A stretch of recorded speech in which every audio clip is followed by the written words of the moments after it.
Típico do litoral nordestino, o cajueiro produz frutas, castanhas, amêndoas e resinas, com crescentes usos em alimentos e produtos industriais. O mercado mundial das castanhas movimenta mais de 2 bilhões de dólares ao ano. A área mundial de cajueiros é de 7 milhões de hectares distribuídos em mais de 40 países. A produtividade varia muito. Os maiores produtores de castanha de caju são a Costa do Marfim, Índia e Vietnã. O Vietnã é o maior exportador de castanha de caju, com 67%. O Brasil, de quinto maior produtor de castanha em 2011, caiu para a 13ª posição em 2021, com 2,5% do total produzido. Quase 100% da cajucultura brasileira está no Nordeste. Os sistemas de produção tradicionais precisam evoluir em genética e tecnologia. Cajueiros gigantes e tradicionais ainda predominam. Sua produtividade de castanha é inferior a 300 quilos por hectare. As variedades de cajueiro anão podem atingir mais de 2 toneladas, mas ocupam áreas ainda muito limitadas. A produção nacional de castanha de caju caiu 2% ao ano entre 2017 e 2021. As indústrias de processamento têm problemas com a oferta de matéria-prima. Algumas vezes importam castanha de outros países, com reflexos nos preços pagos aos produtores locais. A cadeia de produção e processamento é pouco estruturada. Os atravessadores sequestram boa parte da renda dos produtores. As políticas públicas são insuficientes e inadequadas. Para falar sobre o caju, os desafios da produção e o seu processamento, no programa de hoje, o pesquisador Evaristo de Miranda conversa com Vitor Oliveira, agrônomo e consultor em cajucultura. Ele foi pesquisador da Embrapa e é o criador do canal da Cajucultura no YouTube.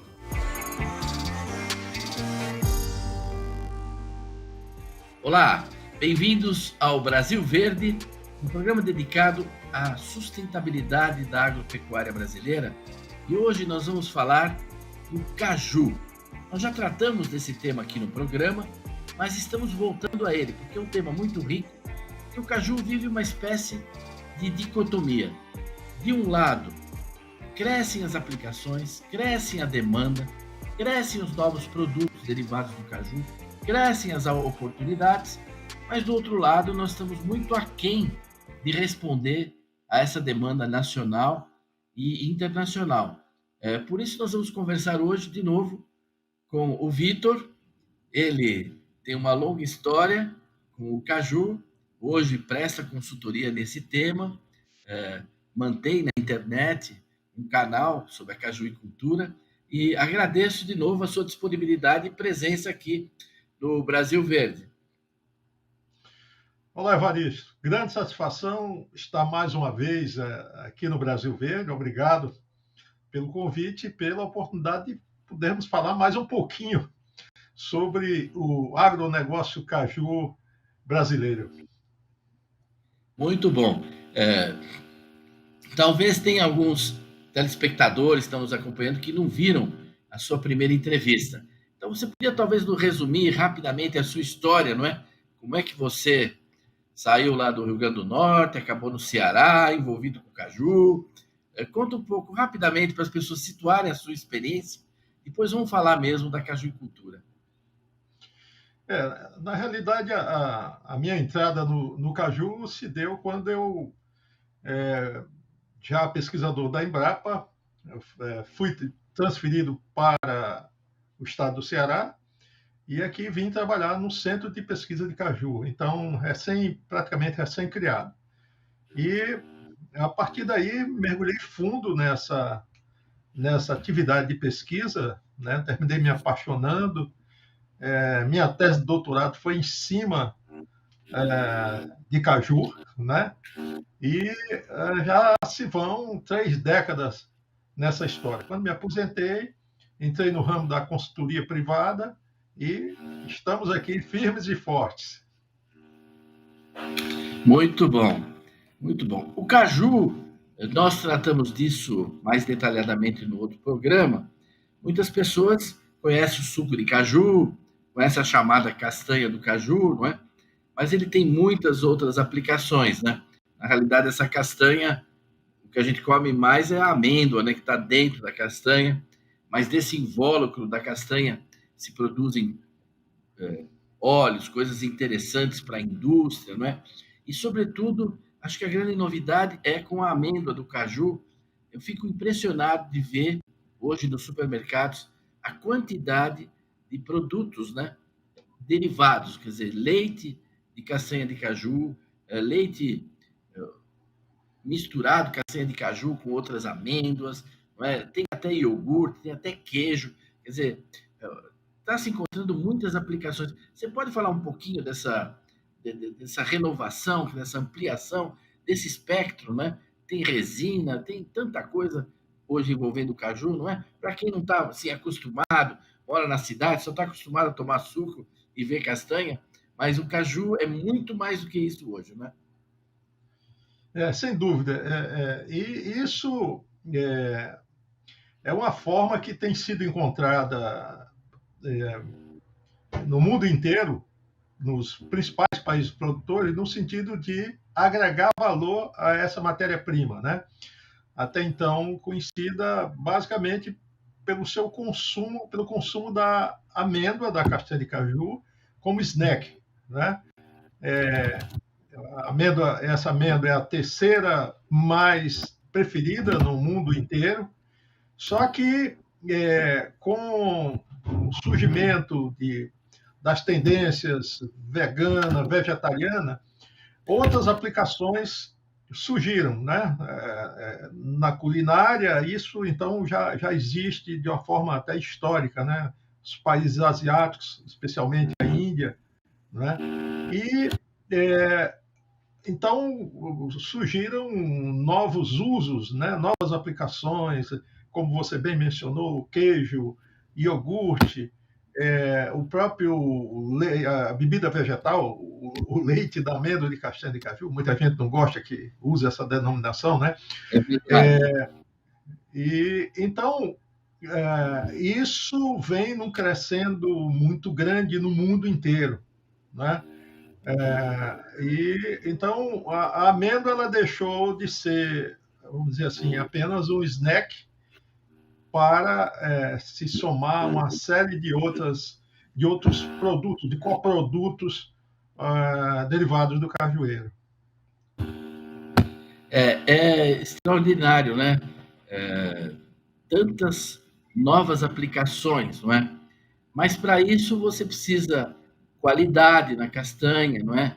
Você precisa produtividade, competitividade. E nós temos esse paradoxo no Brasil, né? No lado da produção, hoje temos essas variedades que a Embrapa selecionou de caju anão, né? Que chega a produzir 2 toneladas de castanha por hectare, mas isso está longe da realidade dos cajueiros do Nordeste, né? Como é que é hoje a produção, a produtividade do caju, a qualidade da castanha aí na região Nordeste, que é praticamente 100% dos cajueiros do Brasil? De fato, nós ainda temos uma longa estrada a percorrer no que diz respeito a ter uma cajucultura, vamos dizer assim, uma cajucultura melhorada. E quando eu falo melhorada, em termos de sistema de produção, né, de materiais genéticos melhorados, quer dizer, todo um pacote tecnológico que ainda falta um pouquinho para a gente chegar lá, né? E isso talvez seja um dos responsáveis pela vamos dizer assim, pela nossa baixa performance, pelo baixo desempenho da cajucultura, principalmente em termos de competitividade internacional, né? Claro que existem outros fatores que eu acho que talvez valha até a pena mencionar. Nós já tivemos, o Brasil já esteve numa posição melhor, né? E até nós nem tínhamos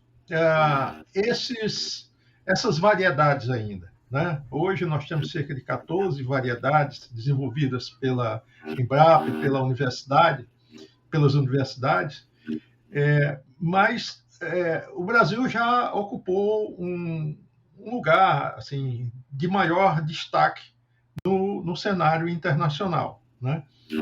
Só que entre os anos de 2012 e 2019, a região Nordeste passou por uma estiagem prolongada de 6 anos, praticamente 6, 7 anos.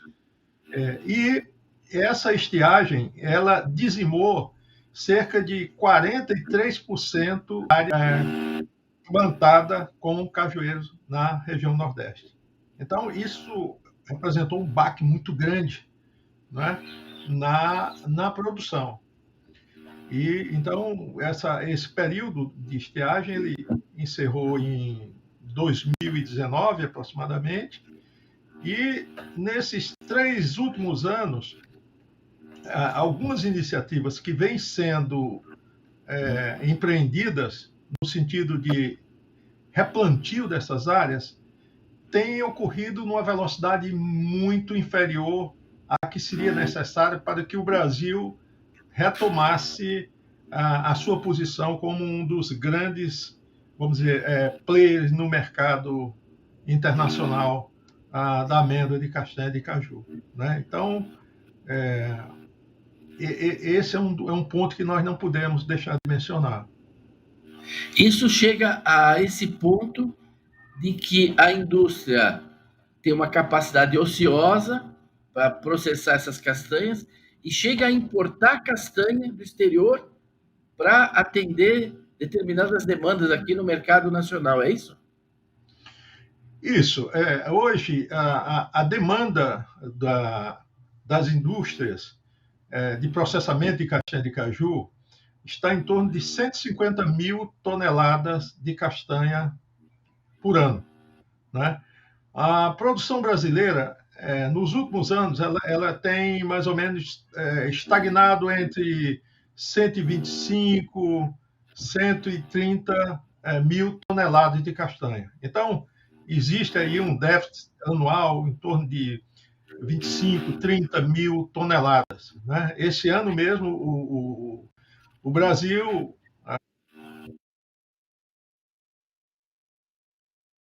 5 mil toneladas de castanha, justamente para poder fazer face a essa demanda, né?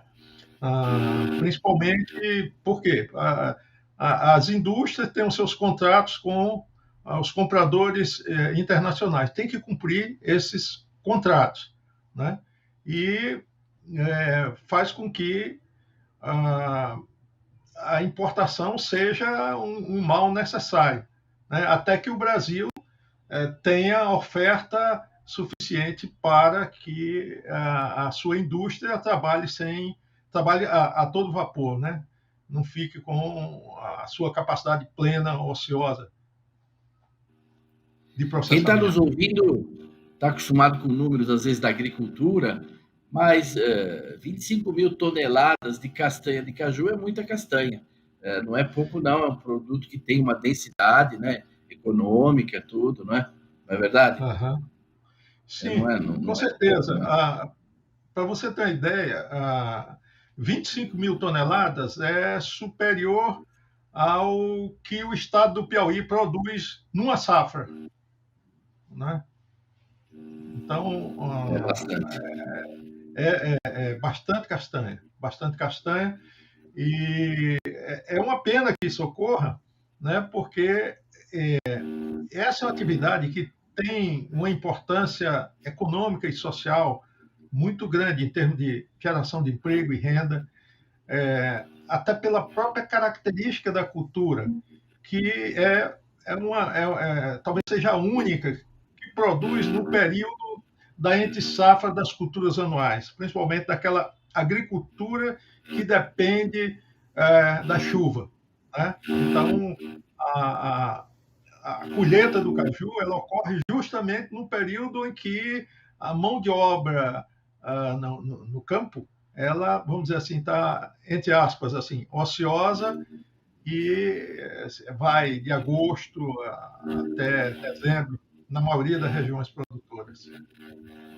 Agora, Vitor, não querendo fazer um programa muito tecnológico, nem assustar quem nos assiste, mas por que está reagindo devagar? Se tem toda essa demanda, toda essa oportunidade, você falou de 3 anos para cá, tem chovido, o que impede da gente de avançar mais, ainda na produção, sem falar, talvez depois, no último momento, das questões de comercialização, de atravessadores, de intermediários, de várias outras coisas que também depois pesam, né?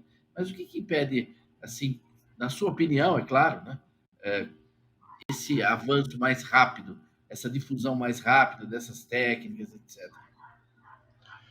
Bom, primeiro, eu acho que a própria cadeia da cajucultura em si, ela é uma cadeia assim desorganizada, né? Então, eu acho que esse é um dos pontos, não apenas isso, mas a integração das atividades de produção, processamento e comercialização assim, é um fator muito, muito importante, até no sentido de reduzir a participação de intermediários na comercialização. Essa é uma cadeia que possui um alto grau de intermediação que termina contribuindo para penalizar principalmente o produtor, quem está lá na ponta, né? E, de certo modo, também contribui para desestimular novos empreendimentos nessa área. Esse é um ponto. Mas não é só isso.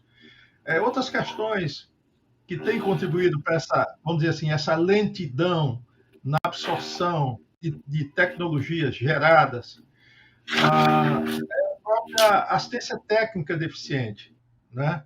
Ao contrário de outros países que hoje, vamos dizer assim, fazem sucesso nessa atividade, não é?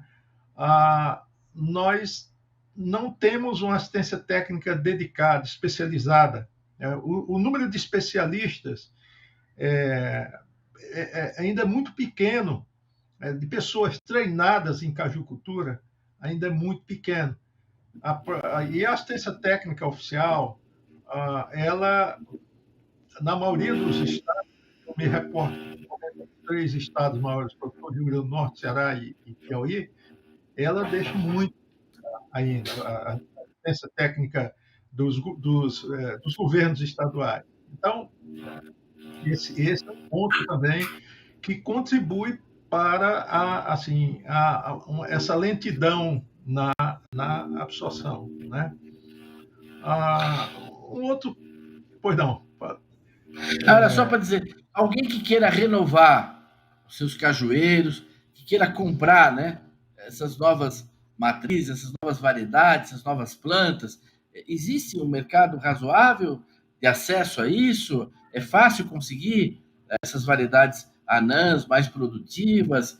Ou é muito caro? Ou tem que realmente se mobilizar muito para ir atrás disso? Ou falta, ou sobra? Como é que nós estamos nisso?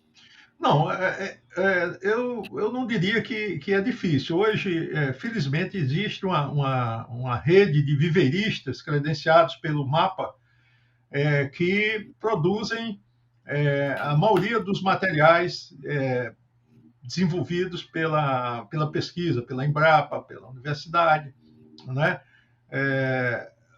Principalmente nos estados do Ceará e Piauí e Rio Grande do Norte, né? Eu me reporto mais a esses 3 estados porque eles respondem por cerca de 90% da produção nacional de castanha de caju, né? Mas nós já temos aí, começando a aparecer Pernambuco, né, a Bahia, né? Então, esses 5 estados hoje despontam como assim, os maiores produtores, né? Sendo que, como eu falei, 90% está circunscrito ao estado do Ceará, que responde por cerca de quase 60% da produção nacional. Então, a oferta existe, os preços das mudas, eu diria que são razoáveis, não, né? Mas acontece o seguinte, que para implantar uma área de cajueiro, não vai só a muda, né? Então, vem todo por trás disso todo um conjunto de insumos necessários, né, Claro.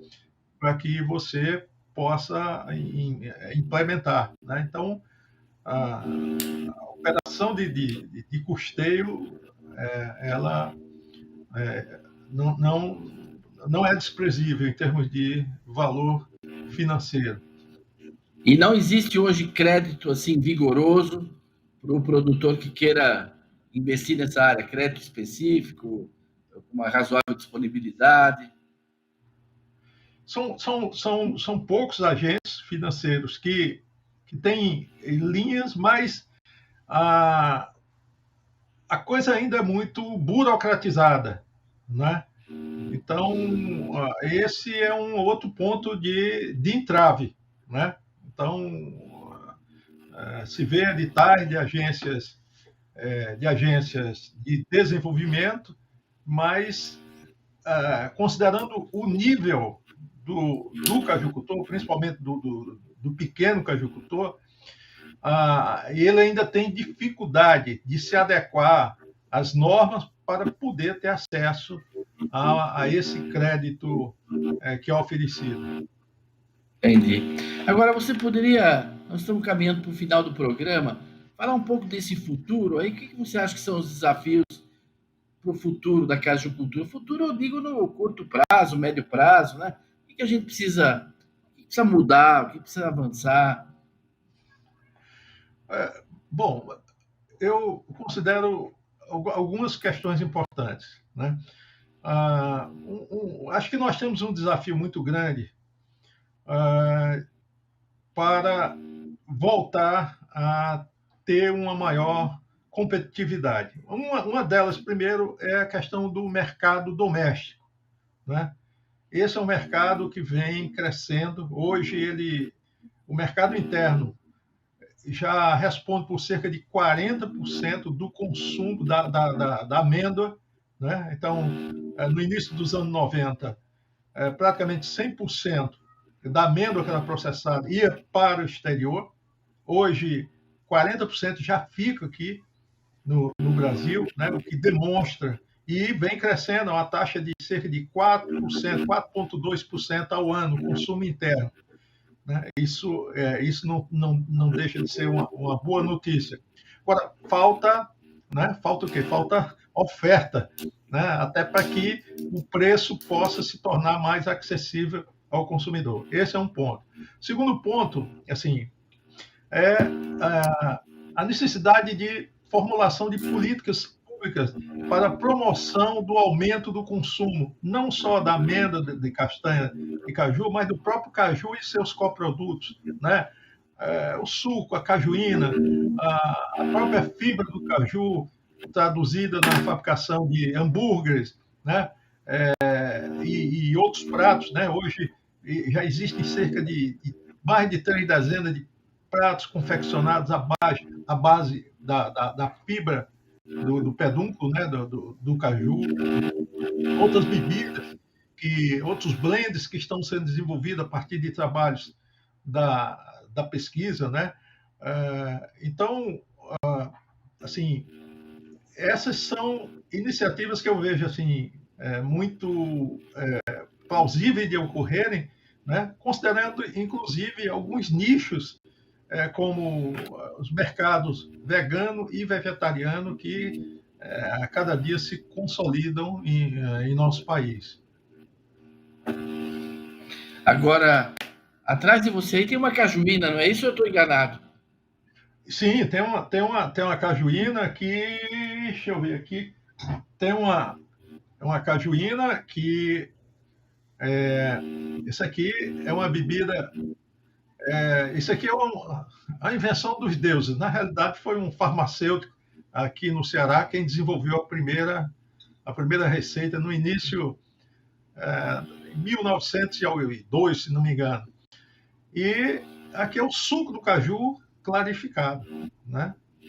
Então, essa bebida que falta uma maior promoção para o seu consumo no mercado nacional, hoje ela ainda, vamos dizer assim, é um pouco restrito à região Nordeste, né? Embora São Paulo está começando a a descobrir essa bebida, né?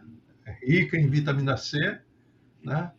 E melhor do que muitas tubaínas que a gente vê aí no mercado. Olha, eu queria te passar a palavra para o seu encerramento. Nosso tempo está encerrado, mas eu acho que hoje nós tivemos outro foco. Você trouxe bem os desafios técnicos, sociais, econômicos, né? E também políticos, políticas públicas, administrativas, no caso do caju. Eu quero te agradecer muito a sua disponibilidade de ter estado aqui de novo conosco e te passo a palavra para as suas palavras finais aí. Bom, só agradecer, eu acho que essa oportunidade que o Brasil Verde nos dá, ela é muito importante, né? Até para que a gente possa difundir a cajucultura, falar dos problemas, né? E também dizer que existe um caminho aí bem interessante, né? Muitos desafios que a gente deve enfrentar para torná-la novamente competitiva em âmbito internacional. Muito obrigado. Eu agradeço a audiência de todos, não é? Estamos encerrando aqui sim com essa recomendação de ampliar o nosso consumo do caju, se interessar por todos esses coprodutos que não cessam de aumentar. E convido vocês a estarem de novo conosco aqui na semana que vem para mais um Brasil Verde. Até lá!